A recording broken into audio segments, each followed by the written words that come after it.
নমস্কার দর্শক বন্ধুরা, আপনাদের সকলকে স্বাগত জানাচ্ছি রেফ স্পোর্টস বাংলার এক নতুন উপস্থাপনাতে।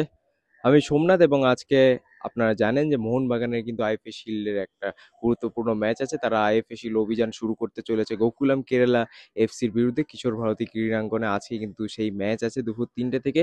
কিন্তু মোহনবাগানের এই ম্যাচটা শেষ হলেই কিন্তু আরেকটা ইম্পর্টেন্ট ম্যাচ শুরু হবে, যেটা আমাদের ভারতীয় ফুটবলের জন্য খুবই গুরুত্বপূর্ণ। বিকেল 5টা থেকে কিন্তু ভারত বনাম সিঙ্গাপুরের ম্যাচ শুরু হবে, এএফসি এশিয়ান কোয়ালিফায়ারের এই ম্যাচ। এবং আজকে কথা বলবো না ভারতের সিঙ্গাপুরের ম্যাচটাকে নিয়ে, আজকে আমরা কথা বলবো ভারতের পরিসংখ্যান নিয়ে। ভারতকে কটা ম্যাচ জিততে হবে, কি কি করতে হবে যাতে তারা পরপর তৃতীয়বার এএফসি এশিয়ান কাপ তারা যোগ্যতা অর্জন করতে পারে।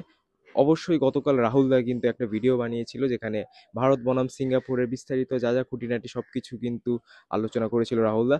এবং আজকের ভিডিওটা কিন্তু স্পেশালি পরিসংখ্যান নিয়ে, ভারতকে কি কি করতে হবে, ভারত কোন গ্রুপে আছে, কি কি অপোনেন্টস, কোন অপোনেন্টস কত পয়েন্টে আছে, সব কিন্তু বিস্তারিত বলবো এই ভিডিওতে।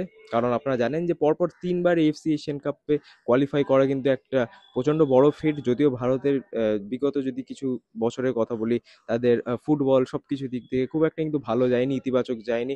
অনেক দিন পর, টানা 1 বছর পর কিন্তু একটা ম্যাচ ভারত জিতেছে, এরকমও আমাদের পরিসংখ্যান আছে। কিন্তু এসবকে যদি সাইডে রাখা যায় এবং জাস্ট এএফসি এশিয়ান কাপের যদি উপরে ফোকাস করা হয়, তাহলে কিন্তু ভারতের জন্য অবশ্যই একটা ইতিহাসের সামনে দাঁড়িয়ে আছে এই ভারতীয় ফুটবল টিম। টানা 3বার এএফসি কাপ কোয়ালিফাই করার কিন্তু একটা হাতছানি আছে, এবং সেটা নিয়ে কিন্তু আজকে কথা বলবো। আপনারা জানেন যে এএফসি কাপ কোয়ালিফিকেশানে কিন্তু ভারত পরপর 2 বছর বা 2বার বলতে পারেন যে এএফসি এশিয়ান কাপে কোয়ালিফাই করেছিল, এই কোয়ালিফাইং রাউন্ড খেলেই। কিন্তু এবার আগেন ভারতের জন্য কিন্তু এখন সময়টা একটুখানি খারাপ যাচ্ছে। গত 2বার যেরকম অনায়াসে ভারত কোয়ালিফাই করেছিল এফসি এশিয়ান কাপে, নিজেদের গ্রুপ যে রেসপেক্টিভ গ্রুপ ছিল সেই গ্রুপ টপ করে, কিন্তু এবার ভারত কিন্তু অনেকটা পিছিয়ে আছে। তারা নিজেদের গ্রুপে, গ্রুপ সি, যেখানে যেখানে সিঙ্গাপুর, হংকং, বাংলাদেশের মতো টিম আছে, সেখানে কিন্তু ভারত এখন লাস্টে আছে। 2 ম্যাচে মাত্র 1 পয়েন্ট পেয়েছে ভারত। হংকংয়ের কাছে হার এবং বাংলাদেশের বিরুদ্ধে হোম গ্রাউন্ডে ড্র, এটা কিন্তু খুবই একটা খারাপ স্ট্যাট। কিন্তু খালিদ জামিল যবে থেকে কোচ হয়েছে ভারতের এই ন্যাশনাল টিমে, তখন কিন্তু ভারতের টিমটাকে অন্যরকম লাগছে। অবশ্যই দৃষ্টিনন্দন ফুটবল আমরা হয়তো দেখতে পাচ্ছি না ঠিকই, কিন্তু যে ফাইটিং স্পিরিটটা, দেশের হয়ে খেলার একটা দারুণ ব্যাপার, একটা নিজেদের একটা গর্বের ব্যাপার, সেটা কিন্তু কোথাও না কোথাও ফিরে এসছে এই টিমের মধ্যে। এবং আজ কিন্তু সেটা নিয়ে আমরা কথা বলবো। যদি পুরো গ্রুপটার কথা বলি, গ্রুপ সি, তাহলে অবশ্যই হংকং এবং সিঙ্গাপুর, তারা কিন্তু গ্রুপ টপে আছে এখন। সিঙ্গাপুর 2 ম্যাচে 4 পয়েন্ট, হংকংও 2 ম্যাচে 4 পয়েন্ট। তারা কিন্তু একটা ম্যাচ জিতেছে এবং একটা ম্যাচ ড্র করেছে। হংকং আর সিঙ্গাপুরের বিরুদ্ধে যে ম্যাচটা ছিল, তারা কিন্তু সেই ম্যাচটা ড্র করেছে দুজনেই এবং একটা করে পয়েন্ট পেয়েছে। হংকং সেখানে হারিয়েছে ইন্ডিয়াকে, সেখানে তারা 3 পয়েন্ট পেয়েছে, একটা জয় তারা পেয়েছে। এবং সিঙ্গাপুর কিন্তু হারিয়েছে বাংলাদেশকে, সেখানে তারা কিন্তু 3 পয়েন্ট পেয়েছে। তো অবশ্যই ভারতের কাছে এখনো 4খানা ম্যাচ বাকি, প্রত্যেকটা অপোনেন্টের কাছে কিন্তু 4খানা করে ম্যাচ আছে। বাংলাদেশ নিয়ে আমরা অতটা ভাববো না, 3 ম্যাচে তাদের 1 পয়েন্ট আছে। কিন্তু হ্যাঁ, বাংলাদেশের এগেনস্টে আমাদের একটা অ্যাওয়ে ম্যাচ আছে অবশ্যই নভেম্বরে। কিন্তু এখন কিন্তু মেইনলি আমাদের ভাবতে হবে সিঙ্গাপুর এবং হংকংকে নিয়ে। যদি ভারত লাস্ট 4টে ম্যাচের মধ্যে 3টে ম্যাচ জিততে পারে, তাহলে কিন্তু ভারতের আহ, সুবর্ণ সুযোগ থাকবে এই এএফসি কাপে কোয়ালিফাই করার, এএফসি এশিয়ান কাপে কোয়ালিফাই করার। কিন্তু হ্যাঁ, সিঙ্গাপুরের বিরুদ্ধে যে দুটো ম্যাচ আছে, হোম অ্যান্ড অ্যাওয়ে, দুটোতেই কিন্তু ভারতকে জয়লাভ করতে হবে। আপনারা জানেন যে ক্যাফা নেশনস কাপে ভারতের যেই পারফরমেন্সটা ছিল, তাদের ডিফেন্স নিয়ে খুব একটা চিন্তা নেই ভারতের। কারণ ডিফেন্সিভ অর্গানাইজেশন যেভাবে খালিদ জামিল করান নিজেদের টিমকে নিয়ে, সেটা কিন্তু খুবই বলতে পারেন যে সলিড হয়। Solid at the back, low block বলতে পারেন, মিড ব্লক বলতে পারেন। এবং স্পেশালি ভারতের সব থেকে স্ট্রং যদি কোনো একটা পয়েন্ট থাকে, সেটা হচ্ছে অবশ্যই ভারতের ডিফেন্স। আনোয়ার আলী এবং সন্দেশ জিঙ্গনের যে ডিফেন্সিভ পেয়ার, সেটা কতটা ভালো সেটা কিন্তু আমরা দেখতেই পেরেছি এই কাফা নেশনস কাপে অবশ্যই। কিন্তু হ্যাঁ, ব্যাকআপ হিসেবে রাহুল ভেকো একটা খুব ভালো অপশন সেন্টার ব্যাকে, কিন্তু সাইড ব্যাক নিয়েও কিন্তু কথা বলতে হবে। মোহাম্মদ উবেস এবং ভালপুইয়া, তারা যেভাবে ভরসা দিয়েছে এই ভারতীয় টিমকে, অনায়াসে বলা যায় যে ডিফেন্স নিয়ে খুব একটা চিন্তা করতে হবে না ভারতকে। ভারতের কোথাও না কোথাও সমস্যা হয়েছে ফিজিক্যাল টিমসের এগেনস্টে, যেখানে তারা শারীরিকভাবে পেরে ওঠে না বাকি যেই মিডল ইস্টার্ন টিমস হোক বা সেন্ট্রাল এশিয়ান টিমস হোক, তাদের এগেনস্টে। কিন্তু কাফা নেশনস কাপে কিন্তু এই জিনিসটার একটা বলতে পারেন ম্যাসিভ টার্ন অ্যারাউন্ড হয়েছে। তারা কিন্তু ভালো ভালো টিমকে কম্পিট দিয়েছে। ইরানের মতো টিমকে কিন্তু ভারত ফার্স্ট হাফে বেঁধে রেখেছিল, যদিও তারেমির মতো প্লেয়ার যখন মাঠে নামে অবশ্যই একটা ফারাক হয়ে যায়। Taremi world class player, inter মিলানের মতো ক্লাবে কিন্তু তিনি খেলেছেন।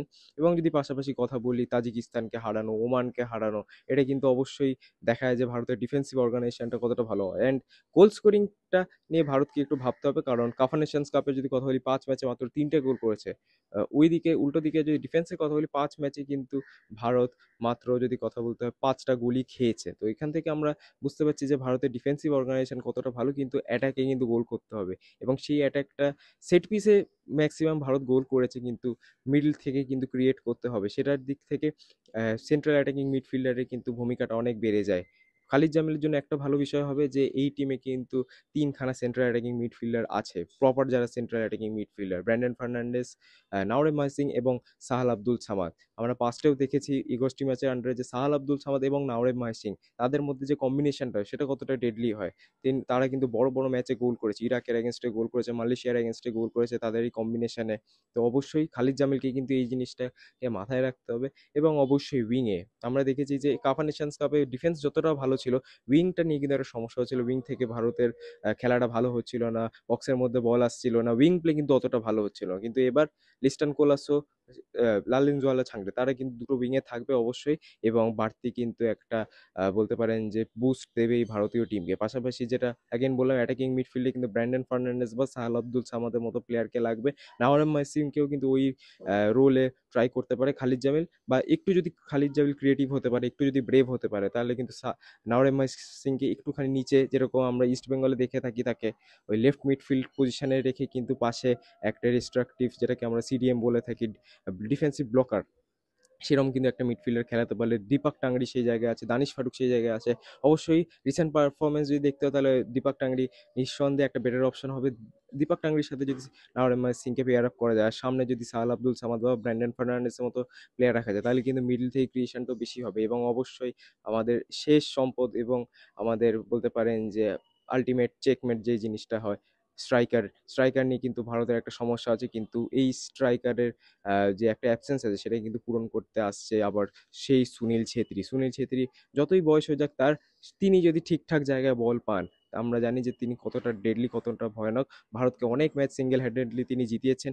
এবং পাশাপাশি কিন্তু মনে রাখতে হবে যে সুনীল ছেত্রী যে লাস্ট আইএসএল সিজন ছিল সেখানেও কিন্তু তিনি অনেক গোল করেছেন। অবশ্যই ইন্ডিয়া কিন্তু বেশি রিলাই করবে এই মাঝখানের পজিশনে, যেখান থেকে ক্রিয়েটিভ বল বেশি দিতে পারবে ইন্ডিয়া, এবং সুনীল ছেত্রীর যে স্কোর করতে পারে সেটার উপরে তো আমাদের নজর থাকবেই। কিন্তু হ্যাঁ, আজকের এই ভিডিওটা বেসিক্যালি পরিসংখ্যান নিয়ে, ভারতকে কত ম্যাচ জিততে হবে, বাকি টিমের দিকে নজর রাখতে হবে কিনা। যদি আরেকবার এটাকে ব্রিফ করি, তাহলে অবশ্যই ভারতের যে 4টে ম্যাচ বাকি, দুটো আগেনস্ট সিঙ্গাপুর, একটা আগেনস্ট হংকং অ্যান্ড একটা আগেনস্ট বাংলাদেশ। বাংলাদেশেরটা অ্যাওয়ে, হংকং একটা হোম গ্রাউন্ডে, এবং সিঙ্গাপুরে আজকে তারা খেলবে, এবং 14 তারিখ তারা সিঙ্গাপুর এগেনস্টে আবার খেলবে নিজের হোম গ্রাউন্ডে গোয়াতে।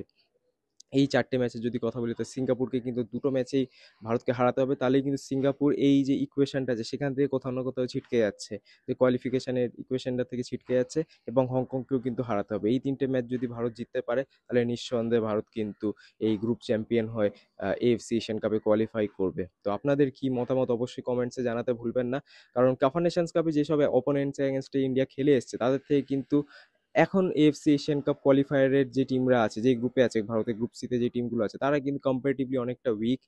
ফিজিক্যালিটিটা কোনো একটা প্রবলেম হবে না, টেকনিক্যালিটি দিক থেকে ভারত কতটা বেটার খেলতে পারবে সেটাই কিন্তু এখন দেখার বিষয়। অবশ্যই আপনারাও আপনাদের স্কোর লাইন প্রেডিকশন কমেন্টসে জানাবেন, এবং ভিডিওটা কেমন লাগলো অবশ্যই সেটাও কমেন্টসে জানাবেন। আপনাদের সাথে দেখা হবে পরবর্তী ভিডিওতে, ততদিনে ভালো থাকবেন, সুস্থ থাকবেন, এবং নমস্কার।